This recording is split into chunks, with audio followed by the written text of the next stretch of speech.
সালমান ফার্সি যখন ছোট্ট বালক বাবার কাছে প্রশ্ন করেছিলেন, বাবা, ও বাবা, আপনি তো সূর্যের পূজা করেন, সূর্যকে খালিক আর মালিক মনে করেন, কিন্তু বাবা আমার একটা প্রশ্ন, এই সূর্যকে কে বানাইলো, আসমান কে বানাইলো? বাবা অবাক হয়ে গেল, নিস্তব্ধ হয়ে গেল। ছেলের প্রশ্ন শুনে বাবা অবাক, হতভম্ব হয়ে গেল।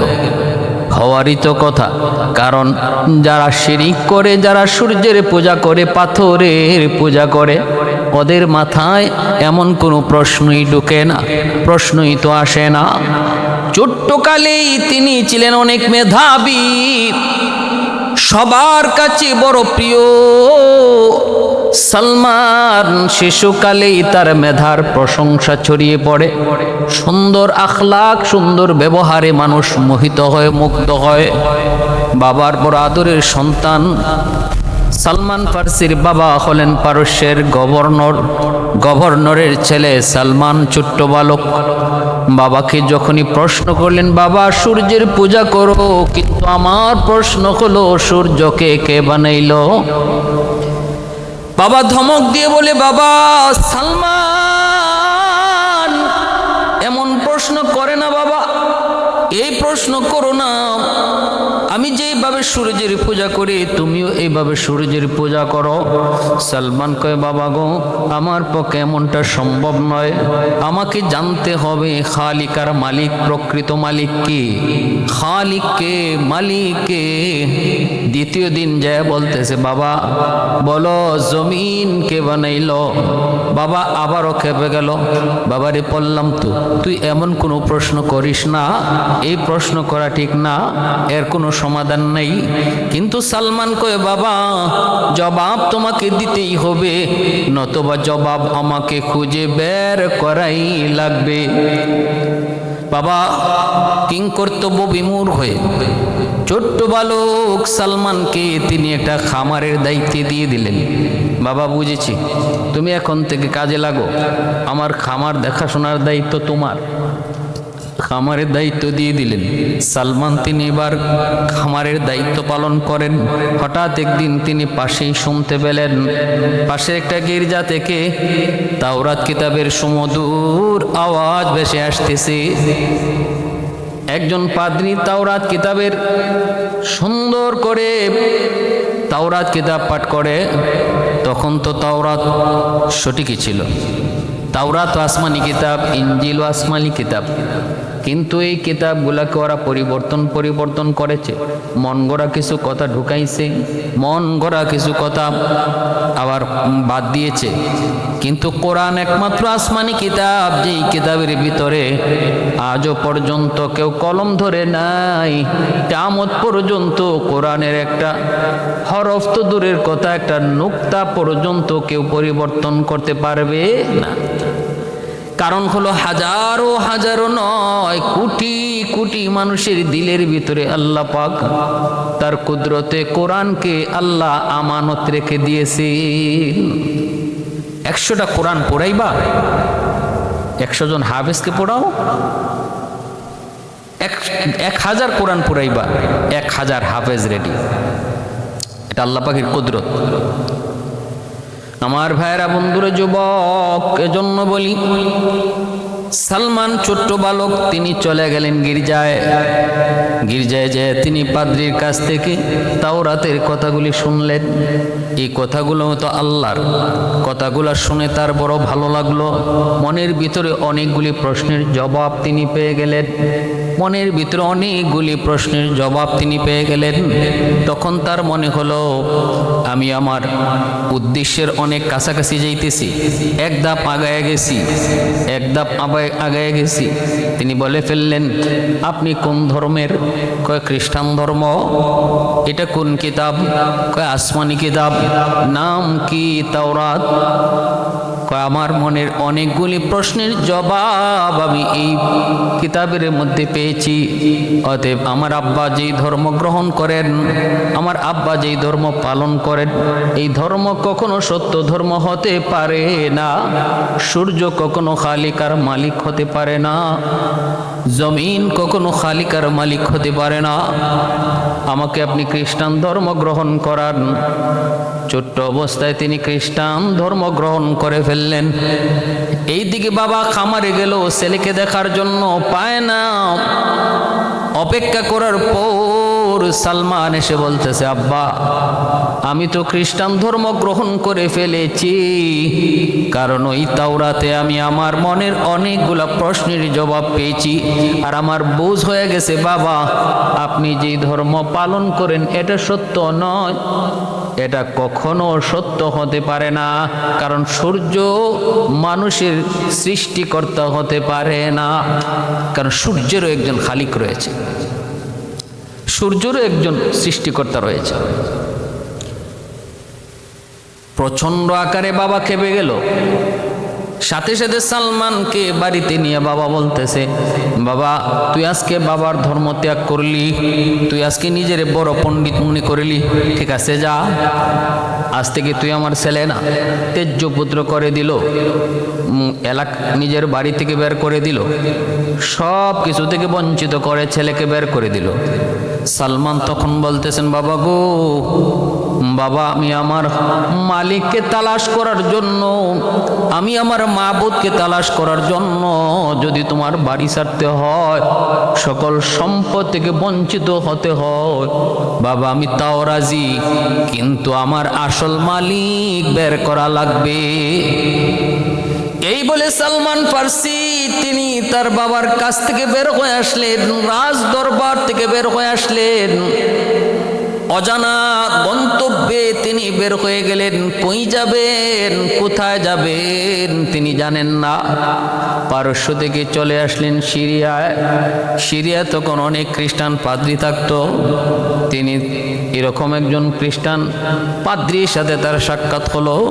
উদ্দেশ্য তার একটাই, কেমন করে আল্লাহ পাওয়া যায়, কেমন করে খালিকার মালিকের পরিচয় পাওয়া যায়। পাদ্রীর কাছে কয়েকদিন থাকতে লাগলেন।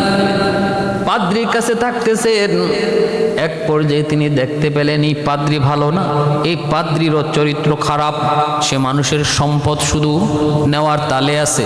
মূলত এ পাদ্রী না, মূলত এ পাদ্রীর বেশ ধরছে একটা বাটপার, সে একটা চিটার। মানুষজনের ধর্মীয় অনুভূতিকে পুঁজি করে সে অর্থ কামায়। এমনকি কলসের মধ্যে স্বর্ণ মুদ্রা রাইখা, এই কলস ভুঁইরা স্বর্ণ মুদ্রা মাটির নিচে জমায় রাখে, সাধারণ মানুষকে ধোঁকা দেয়। এই জিনিসটা ছোট্ট বালক সালমান ফার্সির নজরে পড়া মাত্রই তিনি বুঝে গেলেন, আমি উদ্দেশ্য আমার ভালো, কিন্তু ভুল জায়গায় আমি এসেছি।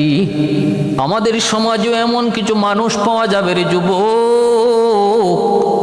ধর্মীয় অনুভূতিকে পুঁজি বানায়া কিছু বাটপার, কিছু চিটার দেখবেন তারা এরকমভাবে মাজারে বিভিন্ন আল্লাহর ওলিদের কবরস্থানের পাশে ওরা বহু বড় ধরনের চিটারি বাটপারিতে মেতে উঠে।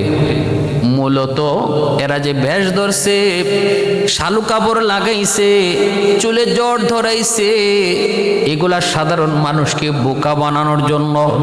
মূলত এদের উদ্দেশ্য হলো ধোঁকাবাজি, বাটপাড়ি, চিটারি। আজকে সিলেটে যান, শাহজাল মাজারে গেলেও পাবেন, শাহপুরান গেলেও পাবেন, আপনি বাইজিদ বুস্তামির মাজারে গেলেও পাবেন।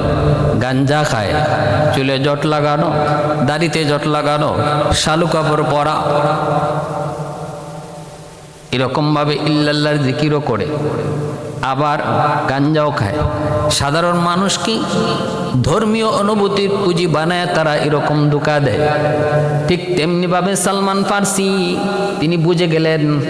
তিনি এখান থেকে বের হয়ে আবার তিনি খুঁজতে লাগলেন এমন কোনো মানুষ পাওয়া যায় কিনা যার মাধ্যমে আল্লাহ পর্যন্ত পৌঁছা যায়, যার মাধ্যমে আল্লাহর পরিচয় পাওয়া যায় এমন কোন একজন খাঁটি মানুষ পাওয়া যায় কিনা গো, যার সোহবতে সালমান ফার্সি যেতে চান? আরেকজন পাদ্রী সাক্ষাৎ পেলেন, যা দেখেন তার কাছেও কয়েকদিন থাকার পরে দেখলেন এও ভালো না, এরও চরিত্র খারাপ, সে নারী লুবি, ধর্মীয় অনুভূতিকে পুঁজি বানায় আসে, নারীদেরকে ভোগ করে। এটা ওনার নজরে পড়লো। এমনটাও কিন্তু রয়েছে। আজকে দেখবেন ভিন্ন ধর্মের মানুষ, আমরা এমনও দেখেছি হিন্দু ধর্মের একজন সন্ন্যাসী বিয়ে করে না, এটা নাকি তাদের ধর্মের বহুত বড় একটা উঁচু আমল। কিন্তু এই সন্ন্যাসী তার গুপ্ত আস্তানায় বহু আকাম কোকাম, বহু অন্যায় কাজে সে ধরা পড়ছে। এজন্য ভালো করে খেয়াল রাখবেন, ধর্মীয় অনুভূতিকে পুঁজি বানায় আমাদের সমাজও এমন রমরমা ব্যবসা চলে। অতএব আমাদের আগে খেয়াল রাখতে হবে, আমাদের বুঝতে হবে, আমাদেরকে যাচাই বাছাই করা লাগবে। আল্লাহ পাওয়ার জন্য কার কাছে যাব সেটাও নিজের কোনো সিদ্ধান্ত নয় রে যুবক। এই সিদ্ধান্তটাও একজন খাঁটি নায়েবে নবী আলেমের কাছ থেকে পরামর্শ নিতে হবে। আমি যদি বায়াত হতে চাই, আল্লাহওয়ালার হাতে বায়াত নিতে চাই, কার কাছে যাব, কে খাঁটি আল্লাহর ওয়ালি, এই জিনিসটা জানতে হলে নিজের কোনো সিদ্ধান্ত নয়, একজন আলেমের পরামর্শ নিতে হবে। তৃতীয় একজনের সাথে সাক্ষাৎ হলো, সেই লোকটা ছিল খাঁটি মানুষ। ওই পাদ্রী তিনি ঠিকই তাওরাত কিতাবের একজন আলেম, কিন্তু তিনিও তাকে তার কাছে রাখেন নাই। ওই খ্রিস্টান পাদ্রী বলতেছে, বাবা যুবক, তোমার নিয়ত বড় সুন্দর, তুমি আল্লাহর পরিচয় পাওয়ার জন্য বের হয়েছো, আমার চেয়েও একটা সুন্দর জায়গা আমি তোমাকে বলে দিতে পারি। বলেন সেটা কোন জায়গা? আমি তাওরাত কিতাবে পেয়েছি আখেরি জমানার একজন নবী দুনিয়াতে আগমন করবেন, তার বাড়ি হবে মক্কায়, বাবার নাম আব্দুল্লাহ, মার নাম হবে আমেনা, আর ওনার নাম হবে মুহাম্মদ, বংশ হবে কুরাইশ। ওনার সাক্ষাৎ যদি তুমি পাও রে যুবক, তাহলে সহজেই আল্লাহর পরিচয় তুমি পেয়ে যাবা। ইনি আখিরি জমানার নবী, ওনার সাক্ষাৎ পেলে তুমি আল্লাহর পরিচয় পেয়ে যাবা। এই কথা শোনা মাত্রই সালমান ফার্সি কয়, তাহলে আমি তো জেনে গেছি, আমি কোথায় যাওয়া লাগবে? মক্কায় যাওয়া লাগবে, আখিরি নবীর সাথে আমার পরিচয় হওয়া লাগবে, ওনার মাধ্যমে আমি আল্লাহর পরিচয় পাব।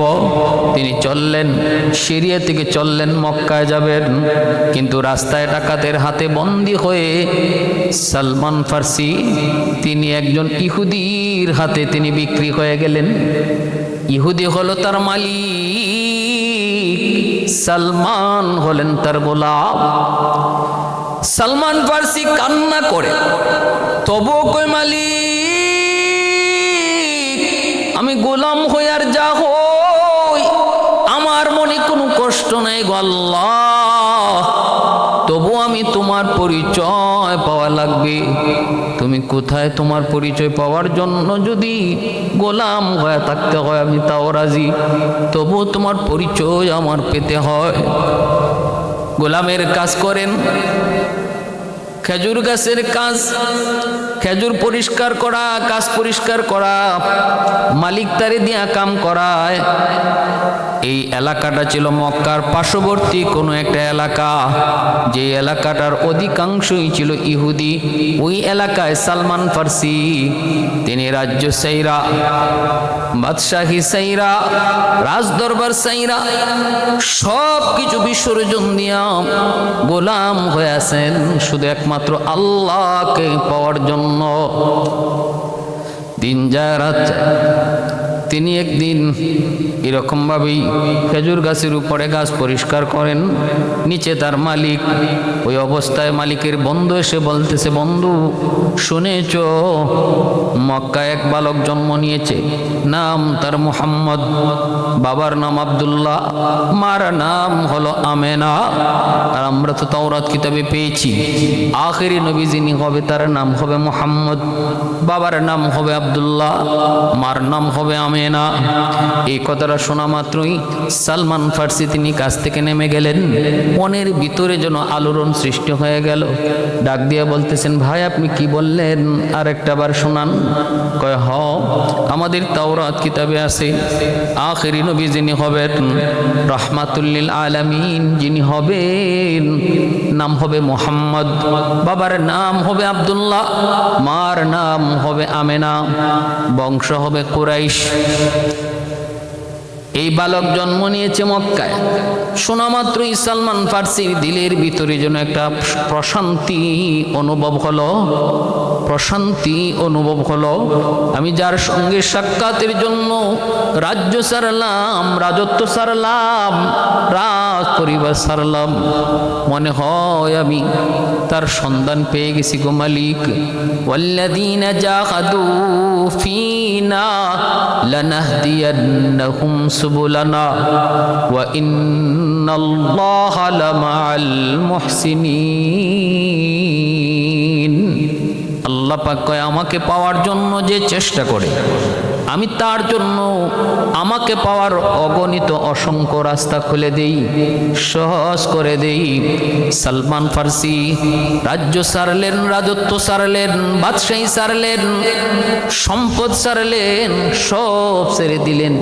মা সারলেন, বাবা সারলেন, শুধু একমাত্র আল্লাহর পরিচয় পাওয়ার জন্য। আল্লাহ আসান করে দিয়েছে। এবার তিনি অপেক্ষায়। আস্তে আস্তে নবী বড় হলেন, নবীজি নবুয়ত দাবি করলেন। যখনই নবী 40 বছরে পদার্পণ করেন, নবীর কাছে ওহী আসে। আল্লাহর নবী যখনই তিনি নবুয়ত প্রকাশ করলেন, এই আওয়াজ সালমান ফার্সির কানে আসা মাত্রই তিনি নিয়ত করলেন, আর এখানে না গো, আমি আমার সেই নবীর সাথে সাক্ষাৎ করা লাগবে, যার মাধ্যমে আমি আল্লাহকে পাওয়ার জন্য সব কিছু বিসর্জন দিয়েছি। চলতে লাগলেন মক্কার উদ্দেশ্যে। ওইদিকে সিরিয়ার পাদ্রী তারে বলেছিল, যুবক, কোনদিন যদি তুমি তারে সাক্ষাৎ পাও, 3টা জিনিস তুমি তার খেয়াল করবা। যদি 3টা জিনিস তুমি বাস্তবে পাও, তাহলে বুঝে নিবা ইনি আল্লাহর পয়গম্বর, আমি তার কথাই তোমাকে বলেছি। আর যদি 3 জিনিস না পাও, তাহলে তুমি ভুল জায়গায় গিয়েছ, ওনার কথা আমি বলি নাই। 1 নম্বর হলো, যার কথা আমি বলেছি আখেরি নবী, রহমতের নবী মুহাম্মদ, যার নাম বাবার নাম আব্দুল্লাহ, মার নাম আমেনা, তিনি আল্লাহর পয়গম্বর হলে 1 নাম্বার হলো তিনি সদকা কখনো গ্রহণ করবেন না। 2 নাম্বার হলো তিনি হাদিয়া গ্রহণ করবেন। 3 নাম্বার আলামত হলো তার পিঠের মধ্যে মোহরে নবুয়ত তুমি দেখতে পাবা। সালমান ফার্সি তিনি মক্কায় নবীজির সাথে সাক্ষাৎ করার আগে তিনি হাতে করে পরীক্ষার জন্য কিছু সৎকার মাল নিয়ে গেলেন। আল্লাহর নবীর কাছে যায়া সালমান ফার্সি মালগুলি রসুলের কাছে রাখলেন। নবী বলেন, আমি সৎকা গ্রহণ করি না। তখনই সালমানই দিন চলে গেলেন। দ্বিতীয় দিন তিনি কিছু মাল রাখলেন। রসুল বলেন, এটা হাদিয়া না সৎকা? বলে হাদিয়া। রসুল তখন হাদিয়াটা গ্রহণ করলেন। সালমান এবার 2টা আলামত পেয়ে গেলেন। এখন বাকি রয়েছে একটা আলামত, নবীজির পিঠে মোহরে নবুয়ত। আল্লাহর নবীর পিঠে মোহরে নবুয়ত থাকবে। সৎকা নেন না, হাদিয়া গ্রহণ করেন, পেয়ে গেলেন, কিন্তু পিঠের মোহরে নবুয়ত কেমন করে সালমানে দেখবে গো? এটা আমার মায়ার নবীর মোহরে নবুয়ত, কেমন করে সালমান দেখবেন? কেমন করে নবীকে বলবেন, নবী গো আপনার কাপড় উঠান, পিঠের কাপড়টা তুলেন, আমি আপনার মোহরে নবুয়ত দেখতে চাই? কেমন করে এই কথা বলবেন? কিন্তু শুধু এদিক সেদিক একটু চিন্তা ভাবনা করতেছেন, উকিঝুঁকি করেন। আল্লাহ পাক রব্বুল আলামিন তার হাবিবকে জানিয়ে দিলেন, বন্ধু সালমান 3টা আলামত চাইছে, 2টা পেয়ে গেছে, 1টা বাকি রইছে। তোমার পেটের মোহরের নবুয়ত দেখতে চায়। আল্লাহ পাক তার হাবিবকে জানিয়ে দিলেন, আল্লাহ পাক যখন যা কিছু তার হাবিবকে জানান, এটা আলিমুল গায়েব হয় না। এর দ্বারা রসুল আলিমুল গায়েব না। আলিমুল গায়েব হলো কেউ জানাইতে হয় না, নিজেই জানে। যেমন আল্লাহকে কেউ জানাইতে হয় না, আল্লাহ নিজেই জানেন। এজন্য আল্লাহ আলিমুল গায়েব। আমার আপনার নবী কোনো কিছু অগ্রিম যদি বলতেন, সেটা রসুল নিজের থেকে বলতেন না। মা ইয়ান্তিকু আনিল হাওয়া ইন হুয়া ইল্লা ওয়াহিয়ুন ইউহা। রসুল বলেন, আমি নিজের থেকে কিছুই বলি না, আমার আল্লাহ যা বলেন, যা জানান আমি তাই বলি। অতএব রসুল আলিমুল গায়েব না, কারণ রসুলকে আল্লাহ জানায়। আল্লাহ জানানোর কারণে রসুল জানান। রসুল বলতেছে, সালমান, ও সালমান, পিঠের মোহরে নবুয়ত বুঝি দেখতে চাও? এই নাও, দেখে নাও। রসুল নিজেই পিঠের কাপড়টা সরায়া সালমান ফার্সিকে রসুল তার মোহরে নবুয়ত দেখায়া দিলেন। সাথে সাথে সালমান ফার্সি নবীজির মোহরে নবুয়তে চুমুকে অজ্ঞান হয়ে গেলেন।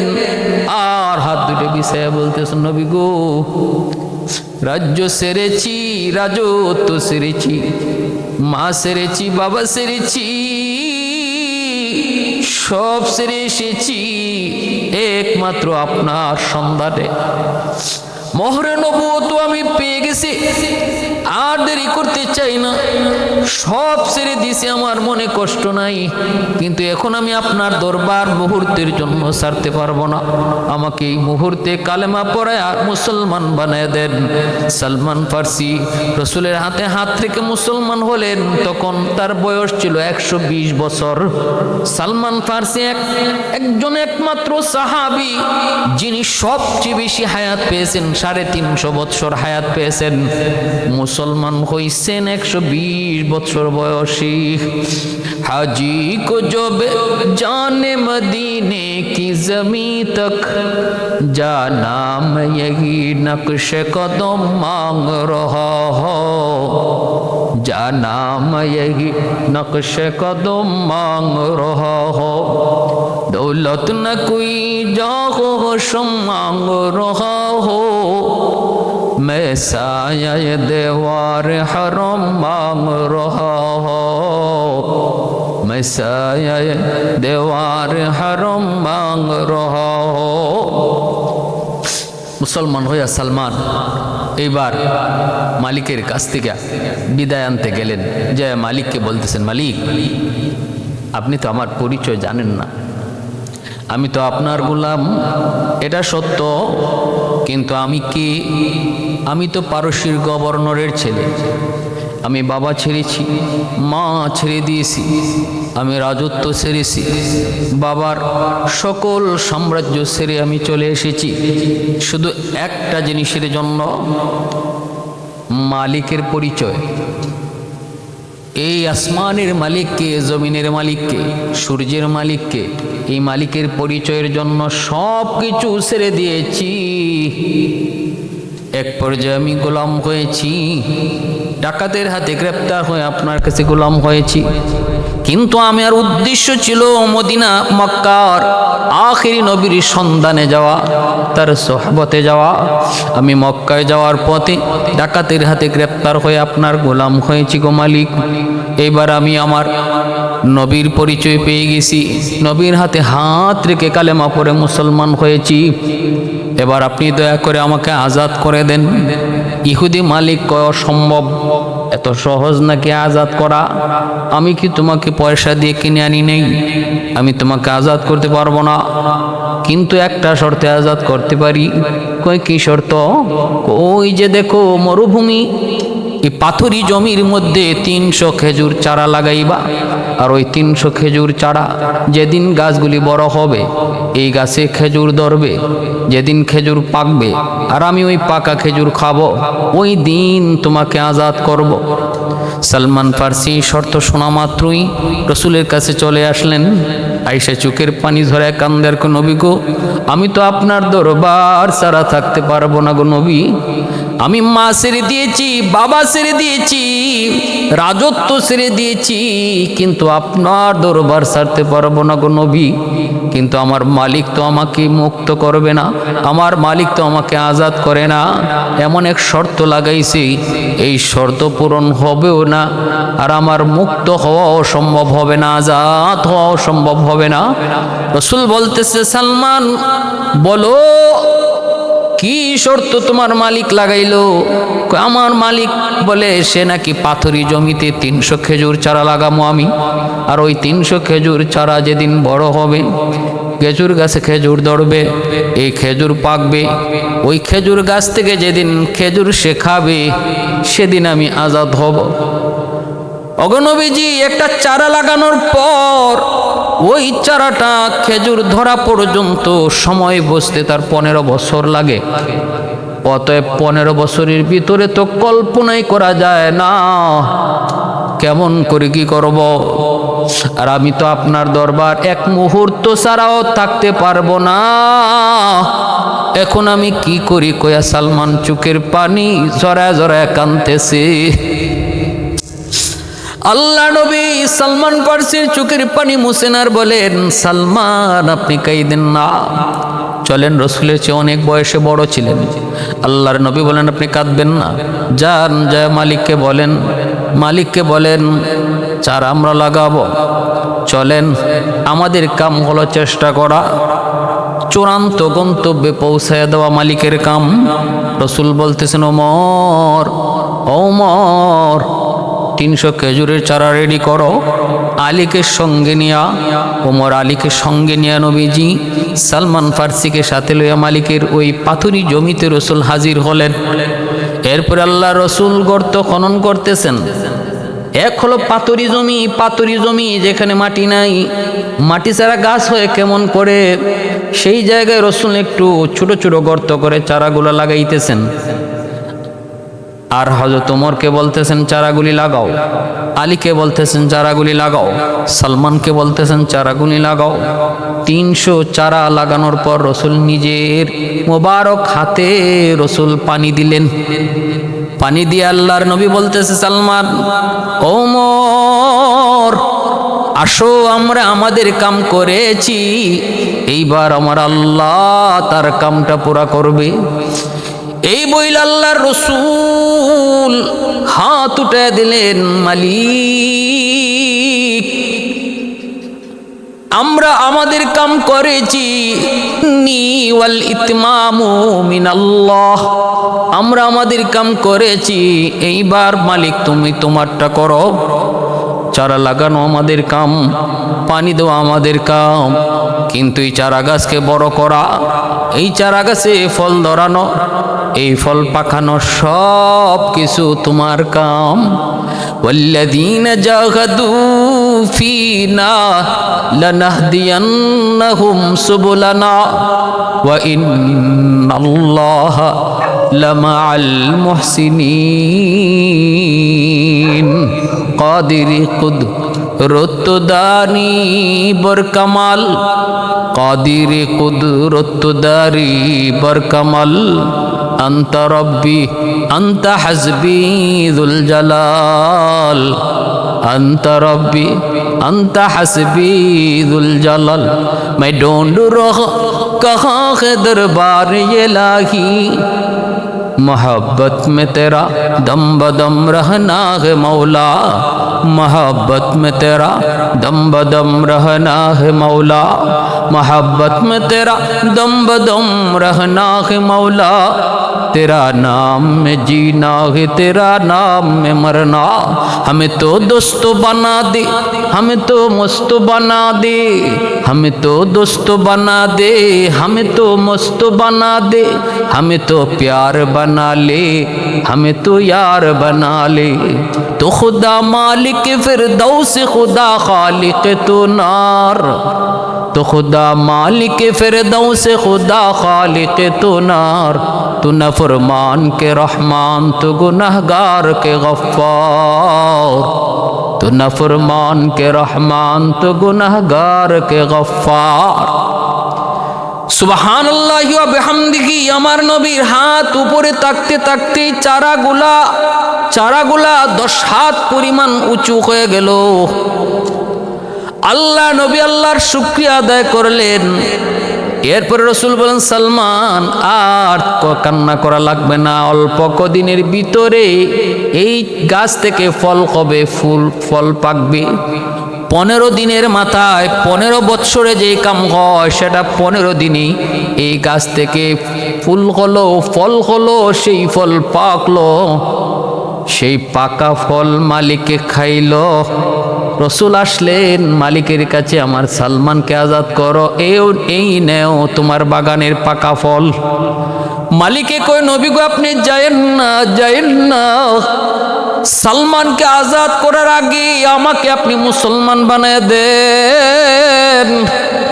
কি আমি দেখলাম যেই নবীর হাতের মধ্যে এত বরকত, ওই নবীকে এখনো বুঝি আমি চিনলাম না। অতএব আমি আর দেরি করতে চাই না গো নবী, আমারে কালেমা পড়া মুসলমান বানায় দেন। আল্লাহর নবীর হাতে হাত রেখে ওই ইহুদি কালেমা পড়ে মুসলমান হলো। সালমান ফার্সিও আজাদ হলো। আজও মদিনায় ওই খেজুরের বাগান সালমান ফার্সির খেজুরের বাগান হিসাবে পরিচিত। অনেক মানুষজন মদিনায় ওই খেজুর বাগান দেখতে যায়, ঘুরতে যায়। ভাইরা, এটা সেই খেজুরের বাগান যেটা আমার রসুলের বরকতি হাত লাগছিল।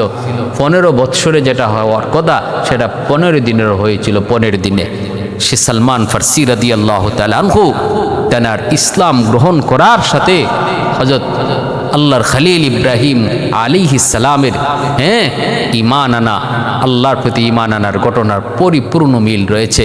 একটাই তাদের দিলের ভিতরে প্রশ্ন ছিল, সব বুঝলাম কিন্তু আসমান বানাইলো কে, জমিন বানাইলো কে, এই সূর্যের পূজা যারা করে সূর্যকে বানাইলো কে? এই প্রশ্নই তাকে আল্লাহ পর্যন্ত পৌঁছে দিছে। এজন্য রাসূল বলেন, তাফাক্কারু ফি খালকিল্লাহ ওয়ালা তাতাফাক্কারু ফি যাতিল্লাহ। তুমি আল্লাহর সৃষ্টি নিয়ে চিন্তা করলে আল্লাহর পরিচয় পেয়ে যাবা। যে মানুষটি আল্লাহর সৃষ্টি নিয়ে ভাববে সে খালিককে পেয়ে যাবে, আর আল্লাহকে নিয়ে যে গবেষণা করবে সে পথভ্রষ্ট হবে, সে গোমরা হবে, সে নাস্তিক হবে। কারণ আল্লাহকে নিয়ে প্রশ্ন করে সমাধান বের করার মতো লোড আল্লাহ আমাদের ব্রেইনে দেন নাই, আমাদের ব্রেইন নামক মেমোরিতে আল্লাহ দেন নাই। এখানে চিন্তা করতে গেলেই মেমোরি বলবে নো স্পেস, খালি নাই। কিন্তু আমি যখন আল্লাহর সৃষ্টি নিয়ে ভাববো তখন আল্লাহর পরিচয় পেয়ে যাব। আল্লাহ আমাদের সবাইকে আল্লাহর সৃষ্টি নিয়ে ভাবার তৌফিক আল্লাহ দান করুন। উসমান হারুনি আল্লাহর বহুত বড় ওলি। এই জিনিসটা পরীক্ষা করার জন্য কারা শুধু নিজেই জাহান্নাম থেকে বাঁচতে চায় গো, আর কারা এলাকার মানুষকে নিয়ে জাহান্নাম থেকে বাঁচতে চায়। শুধু নিজে বাঁচার ফিকির করে না, মানুষকে লইয়া একসাথে জান্নাতও যাইতে চায়। এই জিনিসটা বোঝার জন্য তিনি একটা পরীক্ষা করলেন। এশার নামাজ পড়া উসমান হারুনি, এশার নামাজ পড়া উসমান হারুনি কয়, এ আমার মুসল্লি ভাইরা শোনো, আজকে তোমরা যারা এশার নামাজ আমার পিছনে পড়ছো, ফজরের নামাজ যদি তোমরা আমার পিছনে পড়তে পারো তাহলে আমি উসমান হারুনি কথা দিলাম তোমাকে লইয়া আমি জান্নাতে ঢুকবো। যখন সুবহানাল্লাহ। বহুত বড় আল্লাহর একজন ওয়ালি, বহুত বড় ওয়ালি উসমান হারুনি। খাজা মঈনুদ্দিন চিশতি রহমাতুল্লাহি আলাইহির পীর, মঈনুদ্দিন চিশতির পীর উসমান হারুনি, যিনি আগুনের ভিতরে জাপ দিয়েছেন অথচ আগুন তারা জ্বালায় নাই। সুবহানাল্লাহ। আস্তে কোন, আরো আস্তে কোন। আগুনের ভিতরে আল্লাহু আকবার কয়ে জাপ দিয়েছেন, কারণ আগুন পূজারীরা এরা কয়, ও মিয়া আগুনের স্বভাবটাই তো জ্বালানো, আগুন চাইলেই তো মানুষে জ্বালাইতে পারে, আগুনের ভিতরে হাত দিলে তো জ্বলবই। উসমান হারুনি কয়, না না, আগুনের কোনো ক্ষমতা নাই জ্বালাইবার। আগুনের মালিক যদি ইশারা দেয়, অনুমতি দেয়, তাহলে আগুন জ্বালাইতে পারে। যদি মালিকের অনুমতি না পায় আগুন জ্বালাইবার কোনো ক্ষমতা নাই। ইব্রাহিম খলিল আগুনের ভিতরে ছিলেন, অথচ আগুন তারে জ্বালাইছে না। ফুলের বাগান আল্লাহ বানায় দিছেন না। মূসা নবী তুর পাহাড়ে তুর পাহাড় জলে সাইসা হয়ে গেল, অথচ মূসা নবীর পশমটা পর্যন্ত আগুন জ্বালাইল না। তাহলে বোঝা গেল আগুনের নিজস্ব কোনো ক্ষমতা নাই জ্বালাইবার, ইশারায় চলে কার? জোরা বলেন কার? আজকে আমেরিকা জ্বলতেছে আগুনে, লস অ্যাঞ্জেলেস আগুনে পড়ে ছাই, হলিউড আগুনে পড়ে ছাই। তামাম দুনিয়া দইরা যারা সিনেমার ব্যবসা করতো আমেরিকার হলিউড, নায়ক নায়িকা গায়ক গায়িকা যারা লস অ্যাঞ্জেলেসে থাকতো, ফুর্তি আমোদ কইরা করে যারা রাত কাটাইতো দিন কাটাইতো, এত উন্নত শহর, এই শহরটা আজকে আগুনে ছাই হয়ে যাচ্ছে। আগুন নিয়ন্ত্রণ করতে পারে না। 10 দিনের উপরে চলছে আমেরিকায়, আগুন নিয়ন্ত্রণ করতে পারে না। অথচ অত্যাধুনিক সব প্রযুক্তি ওদের হাতে, কোনো কিছুতেই কাম হয় না। হেলিকপ্টার দিয়া হাজারে হেলিকপ্টার আগুনের মধ্যে পানি ফালাইতেছে, কৃত্রিম বৃষ্টির তৈরি করছে, বৃষ্টি দেয় আল্লাহ, কিন্তু এরা নিজেরা বৃষ্টি বানাই লিছে।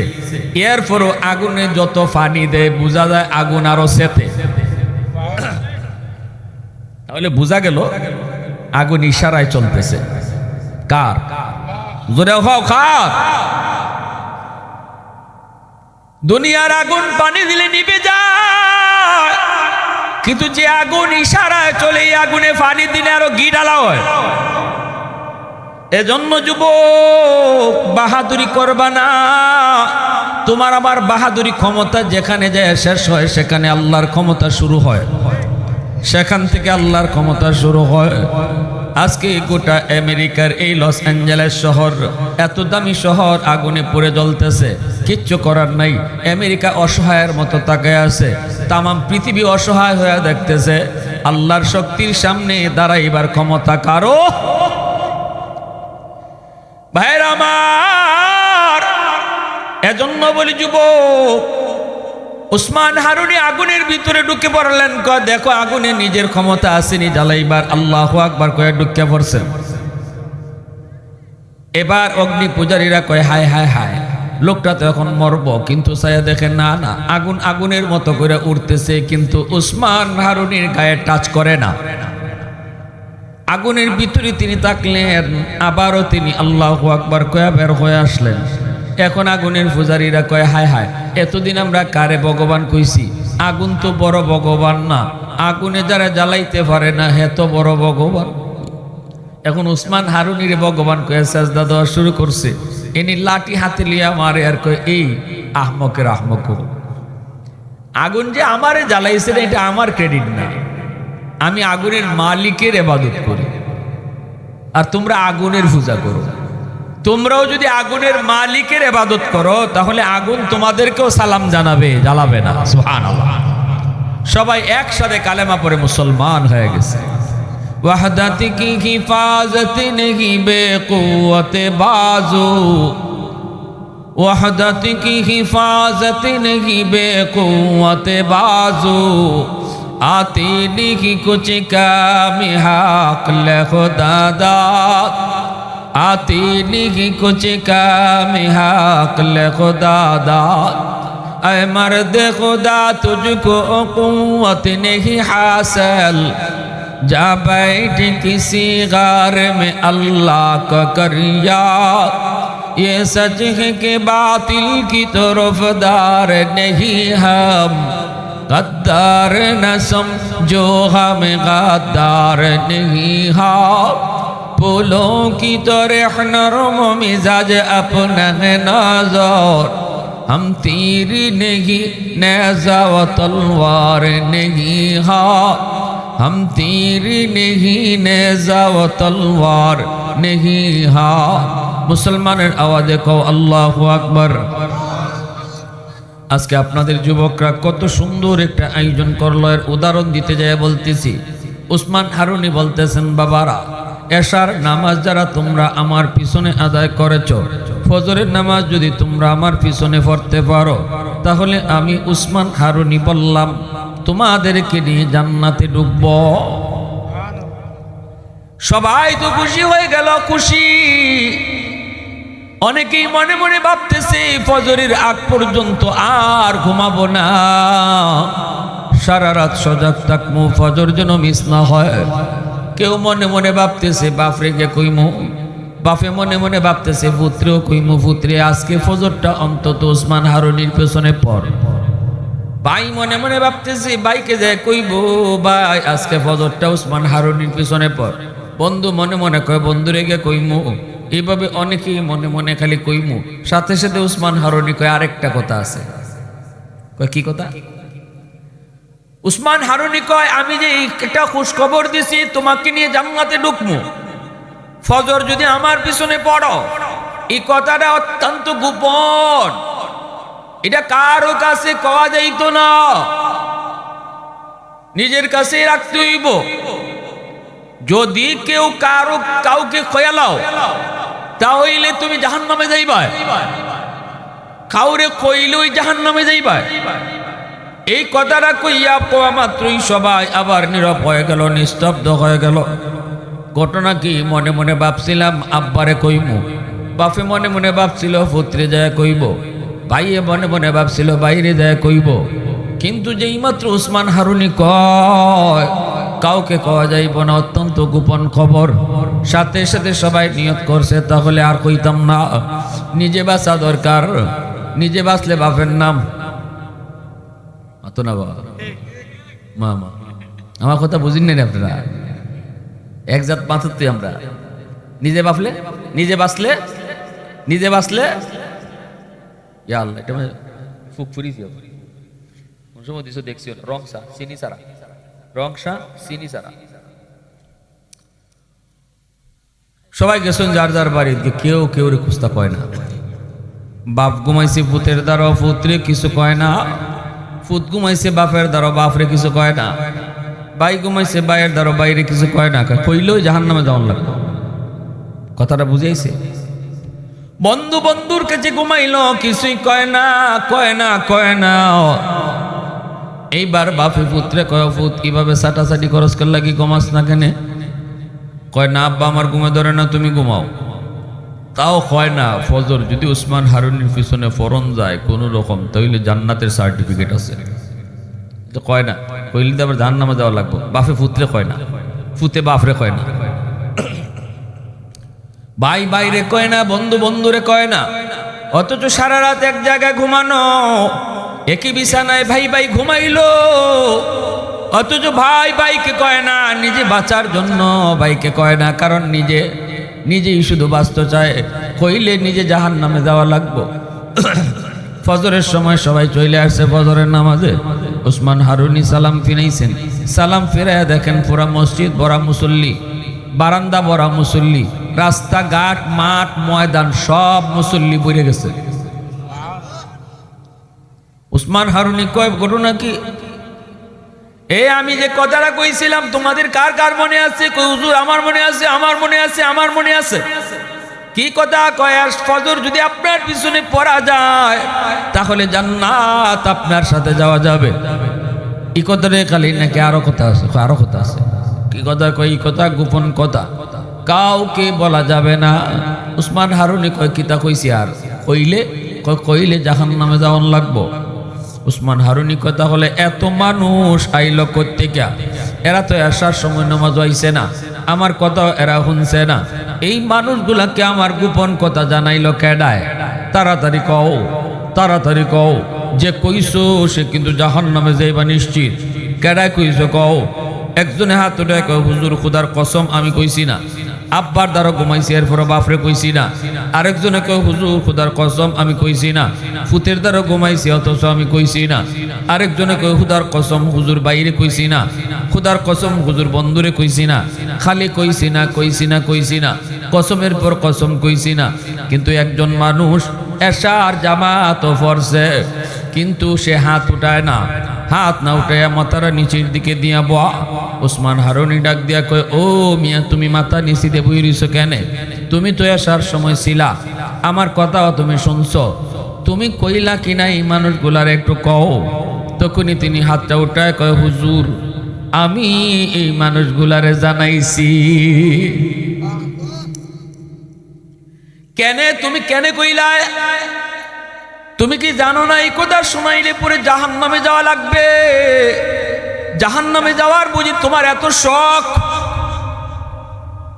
তিনি ওইটা কই, হুজুর আমি চিন্তা করে দেখলাম এই কথাটা যদি আমি কাউকে না কই তাহলে জান্নাতে যাওয়ার সুযোগ শুধু আমি একা পাই, হাজারো আল্লাহর বান্দা এই সুযোগটা পায় না। সুবহানাল্লাহ, জোরে কও না। হাজারো আল্লাহর বান্দা পায় না। আমার গ্রামের ভিতরে শুধু আমি একা জান্নাতে যাই, আমার পাশের গ্রামের মানুষগুলো ওরা এই খবর পায় না, এরাই সুযোগ থেকে বঞ্চিত হয়, এই সুযোগ থেকে ওরা বঞ্চিত হয়। আমি চিন্তা করে দেখলাম না না, শুধু একা বাঁচার ফিকির করলে হবে না গো, জান্নাত শুধু একা গেলে হবে না, আল্লাহর অসংখ্য বান্দা বান্দিকেও জান্নাতে যাওয়ার সুযোগ করে দেওয়া লাগবে। যদি আমি মানুষগুলারে কই তাহলে এরা জান্নাতে যাওয়ার সুযোগ পায়, আর আমি কোয়ার কারণে আমি একা অপরাধী হইয়া জাহান্নামে যাই, আমি একা যাই জাহান্নামে, আর আল্লাহর হাজারো বান্দা জান্নাতে যাওয়ার সুযোগ পায়, আর এই অপরাধে আমি যাই জাহান্নামে। একজন গেলাম জাহান্নামে আর হাজার জন গেল জান্নাতে। আল্লাহ পাক হাজারো তার বান্দারে জান্নাতে পাইয়া আমাকে একা জাহান্নামে ফালায়া যদি আল্লাহ খুশি থাকে, আমি আল্লাহর খুশিতে আমিও খুশি। আল্লাহু আকবার। এই কথা বলতেই উসমান হারুনি কয়, বাবা আয় আমার বুকে আয়। আমি এটাই পরীক্ষা করছিলাম, তুই আমার বুকে আয়। ইনি আর কেউ না, চেহারা তোলার পরে দেখা গেল ইনি উসমান হারুনির ছাত্র খাজা মঈনুদ্দিন চিশতি রহমাতুল্লাহি আলাইহি। मैं तालिब मौला हूँ मेरे इश्क निराला, मैं तालिब मौला हूँ मेरे इश्क निराला, है जुमला जहाँ जिनकी तजल्ली से उजाला, है जुमला जहाँ जिनकी तजल्ली से उजाला, मादर दो जहाँ गैर खुदा यार नदारम, जुजियात खुदा ही चिदिगर कार नदारम, जुजियात खुदा ही चिदिगर कार नदारम। मुसलमाনের আওয়াজে কই আল্লাহু আকবার। তাহলে যুবকরা এত সুন্দর আয়োজন যে করলো, এটা না করলো তো এরা পারতো। এরা যদি এটা বুঝতে থাকে যে জান্নাতে যাওয়া দরকার, আল্লাহর হুকুম মানা দরকার, নামাজ কালাম পড়া দরকার, এটা যদি এরা বুঝছে দেখে তো ওয়াজ মাহফিলের আয়োজন দিছে। ওয়াজ মাহফিলের আয়োজন না কইরা এরা যদি খালি নিজেই নামাজ পড়ে লইত, নিজেই যদি নামাজি হয়ে যেত, অসুবিধা কি আছিল? কিন্তু চিন্তা করে না, যেই বুঝটা আল্লাহ আমারে দিছে এই বুঝটা যেন আমার গ্রামের আরো 10 জনও বুঝে, এই নিয়ত কইরা তারা শ্রম দিয়া, টাকা দিয়া, পয়সা দিয়া এত সুন্দর একটা মাহফিলের আয়োজন করছে যেন সবাই মিলে জান্নাতে যাইতাম পারি। ঠিক না নি? হ্যাঁ ভাইরা আমার, এ যুবক, পৃথিবীতে মা, পৃথিবীতে বাবা সন্তানের জন্য বহুত বড় নিয়ামত। যদি আমার মা আমার বাবা দুনিয়াতে যতদিন থাকবে তাদের দোয়া নিতে পারি, 1 নাম্বার ফায়দা হলো বাপ মার দোয়া যেই যুবকে নিতে পারবো, বাপ মারে খুশি রাইকে যেই যুবক চলবো, মা বাবারে খুশি রাইকে যেই যুবক চলবো, এই যুবকের জন্য দুনিয়াতে 1 নাম্বার ফায়দা। হাকিমুল উম্মত মুজাদ্দিদি মিল্লাত আশরাফ আলী থানভী রাহমাতুল্লাহি আলাইহি বলেন, 1 নাম্বার হলো আল্লাহ তার হায়াতের ভিতরে বরকত বাড়ায়া দিবে, বিপদ আপদ আসলেও আল্লাহ তার বিপদ কাটিয়ে দিবে। বাপ মার দোয়া যদি থাকে, টাটা ফরবার কথা মাথাত, এরপরও বাপ মার দোয়া থাকলে আল্লাহ টাটা ফিরাইয়া দিব। আল্লাহু আকবার। বিপদ আপদ থেকে আল্লাহ বাঁচায়। এজন্যই তো মুসা কালিমুল্লাহ এত বড় পয়গম্বর। মুসা নবীর আম্মা যেদিন মারা গেলেন, মুসা নবী নরম নবী না গরম নবী? হ্যাঁ গরম, খুব গরম। মানে আস্তে করে সর দিলে মানুষ পরি জায়গা, আস্তে করে সর দিলে মানুষের যে ওই মায়ের ভাঙ্গায় ছোটো ছোটো ফুলাফানে মায়ের ভাঙ্গাকে 2টা মারামারি করতেছে, আপনি যেদিকে মায়ের ভাঙ্গেন এই বেটা যা পারে না, এটা কি তা আসতে দেয় না নাকি তা জোরে মারে? জোরে মারলে তো ফক্কই জীব, জোরে মারলে তো হের ফক্কলি আরেকজন আইয়া তোমারে মারবে। এটা হইলো দুইজন আস্তে করে পারে। মুসা নবী আস্তে করে খুঁজলে বেটা দা এগুলা পারে না, এতে মরিয়ে গেছি গা। বুঝেন আতের মাঝে কি জাত পাওয়ার দিছে আল্লাহ, এটা আত আসিল না আর খুঁজতাম। মুসা আলাইহিস সালাম এমন গরম নবী, মুসা নবীর আম্মা যেদিন মারা গেছেন ওই দিন আল্লাহ কইতেছে মুসা এখন থেকে উসে গুসে চলল, পিছনে মার দোয়া নাই, আজকে তোমার মা মারা গেছে, দোয়া বন্ধ হয়ে গেছে, এখন থেকে কদম বাড়াইতে হুসে গুসে হাইটো। সুবহানাল্লাহ, আসতে কইবেন। এতদিন আটছো চলছো, বিপদ আইবার লইসলো, মার দোয়া আসছিল আমি আল্লাহ কাটতে দিছি। আজকে মা নাই, মা আজকে থেকে নাই, মার দোয়া আজকে থেকে বন্ধ। এখন বাইরিতে গেলেওই উসে গুসে আইটো, বিপদ আইলে ঠেকাইবার কিছু নাই। মার দোয়া আর বাপের দোয়া থাকলে বিপদ আইলো আমি আল্লাহ দূর করে দেই। এজন্য বলি যুবক, রাস্তাঘাটে বের হও, ঘর থেকে বের হও, পুরুষ মানুষের কামটাই হলো ঘরের বাইরে, ঠিক না নি? অতএব আমি যে আবার নিরাপদে ঘরে যাব এর কোনো গ্যারান্টি নাই। যদি বাপ মার দোয়া থাকে রে যুবক, আল্লাহ পাক তোমাকে বাহির জগৎ যাতে নিরাপদে রাখব, তাহলে বাপ মারে খুশি রাখা দরকার আছে নি না নাই? একটু জোরা কও আছে নি না নাই? 2 নম্বর হলো ফায়দা, হাকিমুল উম্মত মুজাদ্দিদ বিল্লাহ মাওলানা আশরাফ আলী থানভী রাহমাতুল্লাহি আলাইহি বলেন, 2 নম্বর ফায়দা হলো যে সন্তানের উপরে তার মা রাজি, তার বাবা রাজি, আল্লাহ তার রিজিকের ভিতরে বরকত বাড়ায় দিব। দোকান যদি ছোট হয় তবু আল্লাহ বরকত দিব বেশি। চাকরি যদি ছোট হয় বরকত দিব আল্লাহ বেশি। জমি জমা যদি তার কম হয় দান দিব আল্লাহ বেশি। মাত্র না দিবা বাপ মার দোয়া থাকলে, কার দোয়া থাকলে জোরে খাও। 2 নম্বর, বাপ মার যদি দোয়া থাকে, কোনো সন্তান যদি মা বাবারে খুশি রেখা চলে, চোখ রাঙ্গায় কথা কয় না, মার সাথে চোখ লাল করে কথা কয় না, বাপের সাথে কিরিমিরি খায় কথা কয় না, না না ধমক দেও কথা কয় না। আল্লাহ পাক কয় ইম্মা ইয়াবলুগান্না ইনদাকাল কিবারা আহাদুহুমা আও কিলাহুমা ফালা তাকুল লাহুমা উফ ওয়ালা তানহারহুমা ওয়াকুল লাহুমা কাওলান কারীমা। আল্লাহ কয় না, উফ শব্দটা মুখ দিয়ে বের করায়ও না, উফ বের করায়ও না, ধমক দিও না। মা বাবার সাথে নরম নরম ভাষায় কথা কইও, বাপ মার সামনে কিরিমিরি খায় কথা কইও না যুবক, নরম নরম ভাষায় কথা কও। আল্লাহ পাক কই এইভাবে যদি বাপ মার সাথে তুমি চলো, মনে রাখবা বাপ মার দিল তোমার উপরে খুশি থাকবে, অন্তর থেকে সব সময় দোয়া আসবে। তুমি বাহিরে বের হয়েছ কাজের সন্ধানে, কাম করবায় তুমি কম, কিন্তু আল্লাহ ইনকামের মধ্যে বরকত বাড়ায় দিব। কেমনে যে বরকত বাড়াইব এটা বুঝতায় না, এগুলা হিসাব করে মিলানি যায় না। বরকত কারে কয় এটা হিসাব করে মিলানি যায় না। এক লোকে 50,000 টাকা কামাই করে মাসো, এর পরও এর অভাব যায় না।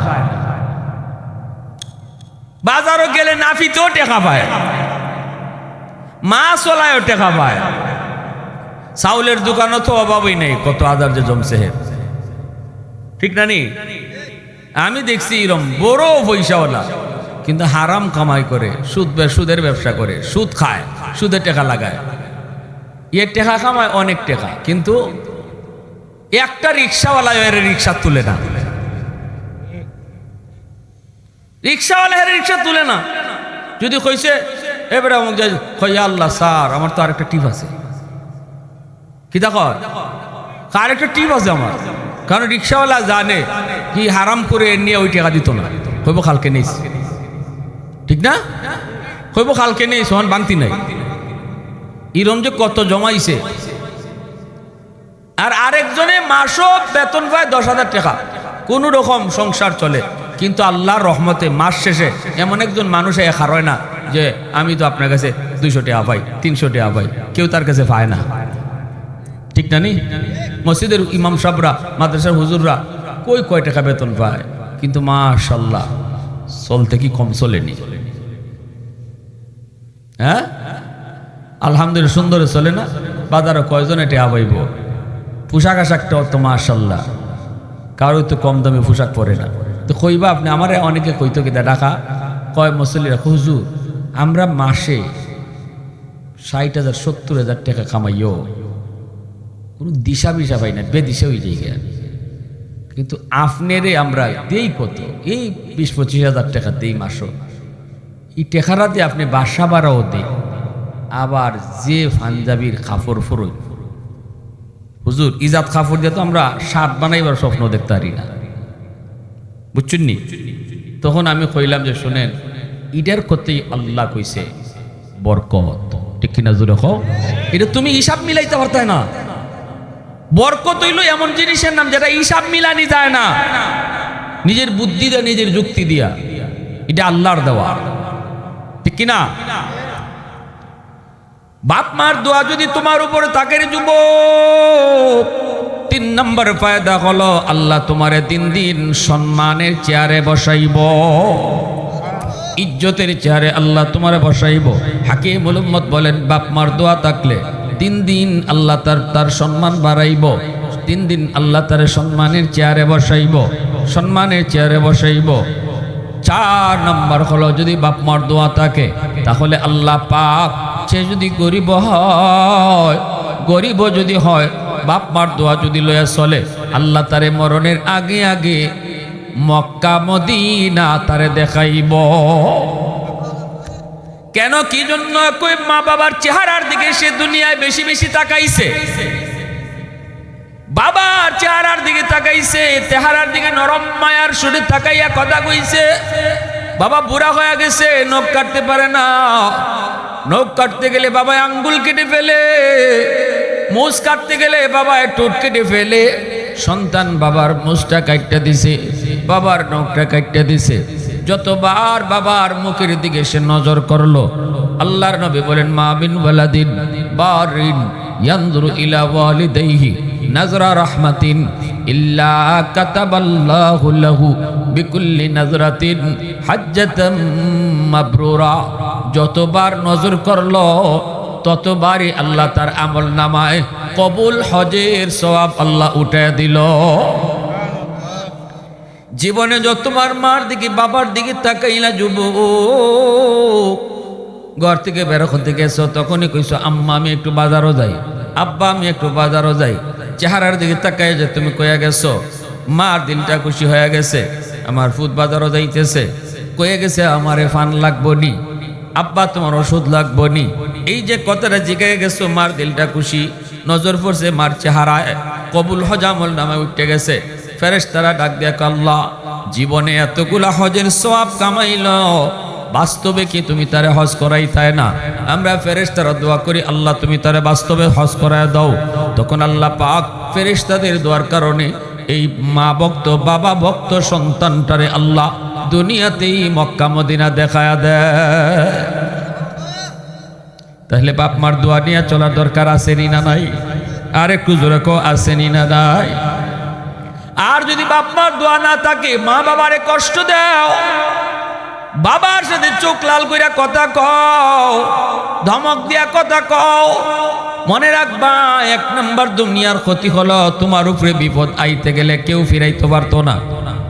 বিপদ আইবার কথা না যেটা, এটাও তোমার উপরে পড়ব। কারণ মার কলিজায় ব্যথা, বাবার কলিজায় ব্যথা, বাবার কলিজায় মার কলিজায় ব্যথা থাকলে টাটা তোমার উপরে পড়বার কথা না, কিন্তু আইয়া তোমার উপরেই পড়ব। অ্যাক্সিডেন্ট তোমার হওয়ার কথা না, অ্যাক্সিডেন্টে তুমি পড়বা। ফাও ভাঙবার কথা না, ফাওটা তোমারই ভাঙবো। যদি বাপ মার দোয়া পিছনে না থাকে, 2 নম্বর ক্ষতি হলো তোমার রিজিকের মধ্যে বরকত থাকবে না। দেখতেছো তুমি অনেক কামাই করতেছো, কিন্তু ধরতে তুমি কুন্তুই পাইতায় না। দেখতেছো তুমি অনেক জমি করছো, কিন্তু তুলবার সময় দেখবা বরকত নাই, ঠিক না নি? তুলবার সময় দেখবা বরকত নাই রে যুবক। রিজিকের ভিতরে বরকত আল্লাহ উঠায় নিব। 3 নম্বর হলো দিন দিন শুধু তুমি বেইজ্জত হইবা, বেইজ্জত। বাপ মার কলিজায় ব্যথা দেয় যেই সন্তানে, মারে বাদ দেয় না, বাপরে বাদ দেয় না, বউলি আলাদা হয়ে গেছে, আলগা হয়ে গেছে, মারে খাওয়ায় না, বাবারে খাওয়ায় না। অথচ এই মা নিজে না খায়া তারে খাওয়াইছে, এই বাবা নিজে না খায়া তারে খাওয়াইলো। আজকে সন্তান কমলা খায় বউ বাচ্চা নিয়া, পাশের ঘরে মা, পাশের ঘরে বাবা, বাপ মারে খালি কমলা দেয় না, কমলাটা চুলাইয়া তুমি বউ বাচ্চা নিয়ে খাইছো, কমলার গ্রানটা কিন্তু মার নাকে যায় লাগছে, মার নাকে কমলার গ্রানটা লাগতেই মা চোখের পানিটা ফালায়া অন্ধকার রুমটার মাঝে কান্দে আর কয়, মালিক জীবনে কোনোদিন আমি কমলা নিজে আগে খাই নাই, তার বাবা যতদিন কমলা নিয়ে আইতো এই কমলা চুলাইয়া চুলাইয়া আমার সন্তান খাওয়াইছি, আজকে আমার সন্তান বউ বাচ্চা নিয়ে কমলা খায়, আমি বুড়া মাটারে একটা কমলা দেয় না। এই চোখের পানির ফুটা যদি জমিনে পড়ে তোমার জিন্দগি বরবাদ। মনে রাখবা কিছু কিছু চোখের পানিতে আগুন জ্বলে। এ যুবক, কিছু কিছু চোখের পানি আগুন জ্বালায়, পানি আগুন নিবায়, কিন্তু কিছু পানি আগুন জ্বালায়। এটা হলো মা চোখের পানি, বাবার চোখের পানি। ওই মা বাবার চোখের পানিতে তোমার জিন্দগির মধ্যে আগুন জ্বালায় দিব, তোমার হায়াতের ভিতরে আগুন জ্বালায় দিব। বউ বাচ্চা নিয়ে তুমি শান্তিতে থাকতে পারতায় না। বিপদ আপদ তোমার ঘরে একটার পর একটা খালি চাপবো। সন্তান তোমার কথা শুনতো না, তোমার সন্তান তোমার কথা মানতো না। যদি তুমি বাবার কলিজায় ব্যথা দেও, মার কলিজায় ব্যথা দেও, 2 দিন পরে তুমি যখন বাবা হইবা, ওই দিন তোমার সন্তানও তোমারে কষ্ট দিব। এটা আল্লাহ নবীর কথা। নবীজি কইছেন সব গুনার শাস্তি আল্লাহ পরকালে দিব, কিন্তু একটা গুনার শাস্তি আল্লাহ দুনিয়াতে নগদ দেলায়। এটা হইল যে সন্তানে বাপ মারে কষ্ট দেয়, এই সন্তানরে আল্লাহ মরার আগে আগে তার সন্তান দিয়ে কষ্ট দেওয়াই আল্লাহ কবরে নেয়।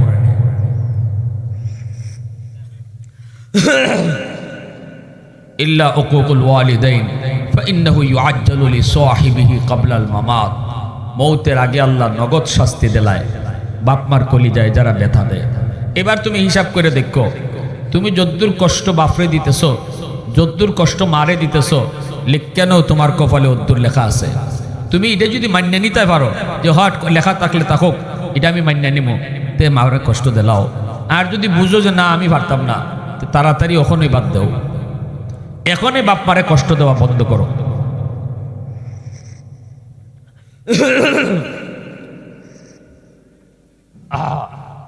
জিকির করি লা ইলাহা ইল্লাল্লাহ, জুড়ে লা ইলাহা ইল্লাল্লাহ।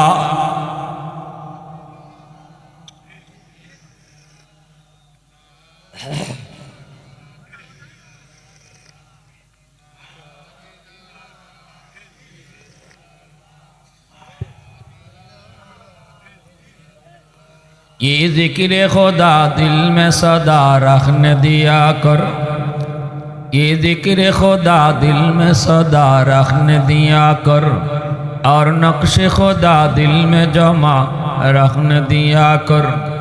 मुर्शिद की नजर ग़ज़ बसर से न होती है,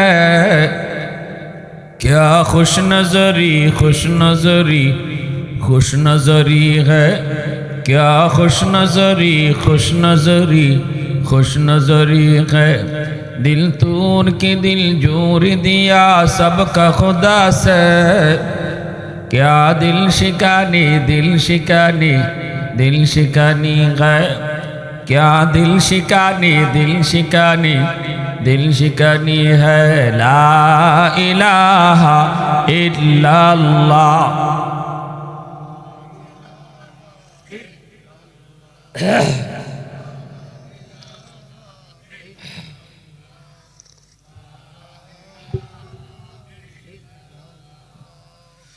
লা ইলাহা ইল্লাল্লাহু মুহাম্মাদুর রাসূলুল্লাহ। জোরে সুরে বলি সাল্লাল্লাহু আলাইহি ওয়াসাল্লাম। কিয়ামতের ময়দানে আল্লাহ পাক রব্বুল আলামিন কইব, বান্দা তোর নামাজ, তোর রোজা, তোর হজ, তোর যাকাত, তোর দান সদকা সব লইয়া তুই পরে জান্নাতে যাইবি। আগে মার মামলা আছে, বাপের মামলা আছে তোর বিরুদ্ধে, এই মামলা তুই আগে ডিসমিস কর, তারপরে জান্নাতে যা। কেউ কইবা হুজুর আমার আব্বা আম্মায় তো আমারে ঠকাইছে, আমার বাপ মায় তো আমার সাথে বালা ব্যবহার করে না, আমি কেন লাগি বালা ব্যবহার করতাম? এই প্রশ্ন যদি কেউ করেন তাহলে আমার রসুল এটার জবাব দিছেন। সাহাবীরা এই প্রশ্নটা করছিলা, নবীজি বলে ওয়া ইন জালামা ওয়া ইন জালামা ওয়া ইন জালামা, তিনবার বলছেন। কেইলা ইয়া রাসূলুল্লাহ ওয়া ইন জালামা? রসুল কয় ওয়া ইন জালামা ওয়া ইন জালামা ওয়া ইন জালামা, যদি বাপ মা জুলুমও করে জুলুমও করে তবুও সন্তান বাপ মার সাথে জুলুম করতে পারবে না, ভালো আচরণ করতে হবে। বাপ মা সন্তানরে যদি কোনো জমি জমা নাও দেয়, সম্পদ নাও দেয়, তবুও সন্তান বাপ মার সাথে খারাপ আচরণ করতে পারবে না। শুধু তিনি মা হওয়ার কারণে, বাপ হওয়ার কারণে জন্ম দিছে উনি, এজন্য সে ভালো আচরণ তোমার কাছ থেকে পাও না। তবে হ্যাঁ, যদি বাপ মা জুলুম করে থাকে, দুইজন তিনজন সন্তানের ভিতরে দুই চোখে দেখে, এজন্য বাপ মার বিচার আল্লাহর আদালতে হইব, আল্লাহর আদালতে বিচার হইব। কিন্তু দুনিয়ার নিজামের ক্ষেত্রে আল্লাহ রসুল কয় কোন সন্তান মা বাবার সাথে খারাপ আচরণ করতে পারবে না। এমনকি বাপ মা যদি বেনামাজিও হয়, এমনকি বাপ মা যদি কাফিরও হয়, তবুও মা হওয়ার কারণে, বাপ হওয়ার কারণে খারাপ আচরণ করা যাবে না। আল্লাহ রসুল কইছেন বাপ মার দোয়া কবুল। এটা এখানে চিল্লা কেন? তারা ধরে লিয়াও, ধরে লিয়া মাইকে লিয়াও, মাইকে লিয়াও। মনে হয় ওই যে পরের দিন যে মেলার পার্টি মনে হয়, ধরে নিয়ে আসো। যে কথা বলতেছিলাম একটু মন দেন ভাইরা আমার। আল্লাহ রসুল সাল্লাল্লাহু আলাইহি ওয়াসাল্লাম যখন কইছেন যে তিনবার কইছেন নবী বাপ মা যদি জুলুমও করে তবুও বাপ মার সাথে খারাপ আচরণ করতে পারবা না, আল্লাহর আদালতে বিচার হইব ঠিকই। আল্লাহ কইব দুই সন্তানের ভিতরে দুই চোখে কেন দেখছিলাই, জবাব দাও, বাপ মা জবাব দেওয়া লাগবে। কিন্তু দুনিয়ার নিজাম আল্লাহ ঠিক করে দিয়ে দিছে, দুনিয়াতে কোনো সন্তান, রসুল বলছে বাপ মার দোয়া কবুল। এই কথার মধ্যে আল্লাহ রসুল কখনো এই কথাটা শর্তের ভিতরে লাগায় নাই যে মা বাবা নামাজি হইতে হইব, মা বাবা তাহাজ্জুদ গুজার হইতে হইব, তাইলে বাপ মার দোয়া কবুল হইব। আল্লাহ রসুল এমনকি বাপ মা মুসলমান হওয়া লাগবো এটাও শর্ত লাগান নাই। শুধু রসুল কইছেন মা বাবা, শুধু মা হওয়ার কারণে, বাপ হওয়ার কারণে সন্তানের জন্য যদি দোয়া করে, দোয়া কবুল হয়ে যাবে। বিষয়টা একটু ভালোভাবে বোঝার চেষ্টা করে। কোন সন্তান এই কথা কওয়ার সুযোগও নাই যে আমার মা নামাজি পড়ে না, আমার বাপের নামাজি পড়ে না, এই বাপরে কের খাওয়াইতাম, কোনো সুযোগ নাই ইসলামে, সুযোগ নাই। থাকলে তো আমি আপনারা কইতাম বাপ নামাজ পড়ে না, মা নামাজ পড়ে না, আপনি বুঝাও, বুঝ মানে না, বিচার আল্লাহর আদালতে হবে। কিন্তু তুমি সন্তান, বাবা হিসাবে তার দায়িত্ব 100 আদায় করতে হবে, মা হিসাবে মার দায়িত্ব আদায় করতে হবে। বিষয় অনেক কঠিন। এজন্য আল্লাহ কুরআনুল কারীমের ভিতরে আল্লাহ তার হকের কথা যত জায়গায় বলছেন, সাথে সাথে বাপ মার হকের কথা নিয়ে আসছেন। এতে করে তাফসীরি কিতাবে লিখছেন যেন আল্লাহ যে চেয়ারে বসা, পাশের চেয়ারে বাপ মারে বইয়ে রাখছে, যেন আল্লাহ পাশের চারটাতেই বাপ মারে বসে রাখছে। কারণ আল্লাহ বলে আনিশকুরলি, আমি আল্লাহর শুকরিয়া আদায় করো, ওয়ালি ওয়ালিদাই, আমি খালিক হিসাবে আমার শুকরিয়া আমি পাও না, আর বাপ মা তোমার দুনিয়া আসার ওসিলা হিসাবে বাপ মা তোমার শুকরিয়া আদায় করার, শুকরিয়া পাওয়ার পাও না। অতএব আমার শুকরিয়া আদায় করার লগে লগেই বাপ মার শুকরিয়া আদায় করো, আল্লাহর নির্দেশ। এক যুবক করাচির মসজিদে নামাজ পড়তেছে, তার হাতটা কাপড় দিয়ে ফেসাইল। করাচির আল্লাহর ওলি হাকিম আখতার সাহেব রাহিমাহুল্লাহ, যার উপাধি আরেফ বিল্লাহ, ইনি কিতাবে লিখছেন যুবকটা সুন্দর করে নামাজ পড়ছে, কিন্তু নামাজ পড়ার পরে তাই ডাক দেন না, কইতেছেন তোমার হাত কাপড় দিয়ে ফেসায় রাখছো কেনে? কো হুজুর, আমার হাতের মধ্যে পচন শুরু হয়েছে, দুর্গন্ধ বের হয়, ফসা ফসা ফসা শুধু উপরে উঠতেছে, পচন দুর্গন্ধ, এজন্য কাপড় দিয়ে পেঁচায় রাখি যেন মসজিদে আর কারো সমস্যা না হয়। এই কথা বলতে আল্লাহর ওলি কয় কোনো ডাক্তার দেখাও না? কয় দেখাইছি, ভালো হয় না, কেউ রোগ ধরতে পারে না। আল্লাহর ওলি কয় চলো অন্য ডাক্তার দেখাই। কয় না হুজুর, লাভ হবে না, আমার রোগ ডাক্তারে ধরতে পারে না, কিন্তু আমি ধরে ফেলছি। কই এই যুবক কান্না শুরু করে দিল। যুবক ডাক দেয়া কয় হুজুর, আমি আমার বউয়ের কথায় মারে প্রতিদিন যায় বকাবকি করতাম। একদিন আমার বউ আমার এমনভাবে গরম করায় দিয়েছে, মার রুমে ঢুইকা মার গায়ে আমি হাত উঠায় ফেলছি। যেদিন আমি মারে মারি, প্রথম দিন যেদিন মার গায়ে হাত উঠেছি, ওই দিনই মায় কইছে বাজান রে, জন্মের পর পরে তোর আব্বা মারা গেল, কষ্ট করে করে আমি তোরে বড় করছি, মানুষের বাড়িতে কাম কইরা কইরা তোরে পড়ালেখা করাইছি, আজকে বউর কথায় মার গায়ে তুই হাত উঠাই দিলি। ঠিক আছে, যেই হাত দিয়ে তুই আমারে মারছ, আল্লাহ যেন তোর এই হাত আল্লাহ যেন ফসাইয়া দেয়। হুজুর এই বদ্ধটা দেওয়ার লগে লগে আমি টের পাইছি আমার পায়ের জমিন কাইপে উঠছে। কিছুদিন পরেই দেখতে পেলাম আমার ওই হাতের মধ্যে প্রচুর ফুরা দেখা দিয়েছে। ফুরা, এই ফুরা থেকে দুর্গন্ধ বের হয়। আমার সুন্দরী বউ আমারে ফালায় বাপের বাড়ি চলে গেছে। যার মায়ায় পইরা মার গায়ে হাত উঠাইছি, মারে মারছি, যার মায়ায় পইরা মারে মারছিলাম, এই বউ আমারে ফালায় বাপের বাড়ি চলে গেছে। এখন আমার এলাকার মানুষেরও এলাকা থেকে বের করে দিছি। অ্যান্টিবায়োটিক খাই, কোনো লাভ হয় না। ডাক্তাররা কয় আমরা তো রোগ ধরতে পারি না। হুজুর এখন আমি মসজিদে ঘুরি আর কাপড় দিয়ে ফেঁসায় রাখি। আমার হাত পুরা হাতটা ফচ্চা যাইতেছে, হাত উপরের দিকে খালি ফসা উঠতেছে। এজন্য হুজুর আমার কোনো ব্যবস্থা আছে নি? আল্লাহ আমারে মাপ দিবনি। মনে রাখো যুবক, বাপ মার দিলের ভিতরে যারা কষ্ট দিছ, যতক্ষণ পর্যন্ত বাপ মারে নিজে যায় খুশি না করবা, আব্দুল কাদের জিলানির মতো হাজারো জিলানি আইনা যদি করে দাওয়াত খাওয়াও আর তাদেরকে দিয়ে দোয়া করাও, আল্লাহ তাদের দোয়া কবুল করবে না। কারণ আমার নবীর সুপারিশটাও আল্লাহ কবুল করছে না। মার কলিজায় ব্যথা রাইখা নবীর সুপারিশ আল্লাহ কবুল করে না যতক্ষণ পর্যন্ত বাপ মায়ের মন থেকে মাফ না দিব। এজন্য বলি আজকে রাত্রে যায় মার কাছে মাপ চাইবা, বাবার কাছে মাপ চাইবা। যদি আজকে রাত্রে যায় মার কাছে মাপ চাও, একালে কমলা নিয়ে খাওয়াইয়া মারে খুশি করে লাও, মাথার মধ্যে একটু তেল লাগাইয়া মারে খুশি করে লাও, বাবার ফারতলা একটু তেল লাগাইয়া বাবারে খুশি করে লাও। আল্লাহর নবী কয় রাদার রাব্বি ফি রাদাল ওয়ালিদাইন, বাপ মারে যে খুশি করলো সাথে সাথে আল্লাহ তার উপর খুশি হয়ে যায়। এই রাতে যদি তোমার মরণ হয় রে যুবক, যেই রাত্রে তুমি মারে খুশি করছো, ফাও দইরা হাতে দইরা কইছো আম্মা মাফ করে দিও, জীবনে বহু কষ্ট দিছি, বহু কথা কইছি গো আম্মা, জানি না এই রাত আমার জীবনের শেষ রাত কিনা। এই কথাটা কইয়া মারে খুশি কইরা যদি তুমি ঘুমাও, রাসূল কয় মান আসবাহা মুতিআন লিল্লাহি ফি ওয়ালিদাইহি আসবাহা লাহু বাবানি মাফতুহান মিনাল জান্নাহ, সকাল হওয়া মাত্রই তোমার জন্য জান্নাতের দুইটা দরজা আল্লাহ খুলে দিব। আর যদি রাত্রে বাপ মার কলিজায় ব্যথা দিয়ে ঘুমাও, তুমি জানো তোমার মার কলিজাত ব্যথা, দিনে এমন কথা কইছো মার কলিজাত লাগছে, তুমি রাত্রে ঘুমাই যাইতেছো, মারে মা খুশি না কইরা আম্মা আমার কথা কষ্ট পাইছো, আম্মা মাফ করে দিও, এইটুকু না কইয়া তুমি ঘুমাই গেতেছো, মনে রাখবা রাসূল কয় সকাল হলেই তোমার জন্য জাহান্নামের দরজা খোলা। আর এই রাত্রে যদি তোমার মরণ হয়, তোমার জিন্দেগির কোনো আমল নাই যে তোমারে জান্নাতে নিতে পারে। যেই রাত্রে মার কলিজায় ব্যথা দিয়ে ঘুমাইতেছো, জীবনের এমন কোনো আমল নাই তোমারে জান্নাতও নিতে পারে, কারণ এই রাত্রেই তোমার মরণ হইছে। যেই রাত্রে তুমি মা বাবারে কষ্ট দিছো, জাহান্নাম। আর এই রাত্রে যদি তোমার মরণ হয়, যেই রাত্রে তুমি মারে খুশি করছো, বাবার দিলটা খুশি করছো, কোনো আমল যদি নাও থাকে, এই আমলের উসিলে আল্লাহ তোমার জান্নাত দিয়ে দেবে। কারা কারা রাজি আজকে রাত্রেই বাপ মারে খুশি করতাম? হাত উঠায় দেখাও। আল্লাহ প্রতিটা হাত তুমি কবুল করো। আর রাসূল কইছে যাদের বাপ মা নাই আমরা কেমনে খুশি করতাম, বাপ মা যারা নাই আমরা বাপ মারে কেমনে খুশি করতাম। রাসূল কয় মান যারা কাবরা আবাওয়াইহি ফি কুল্লি জুমআতিন গুফিরা লাহু কুতিবা বাররান, জুম্মার দিন যদি তাদের কবর জিয়ারত করো তাহলে বাপ মা খুশি হয়ে যাবে।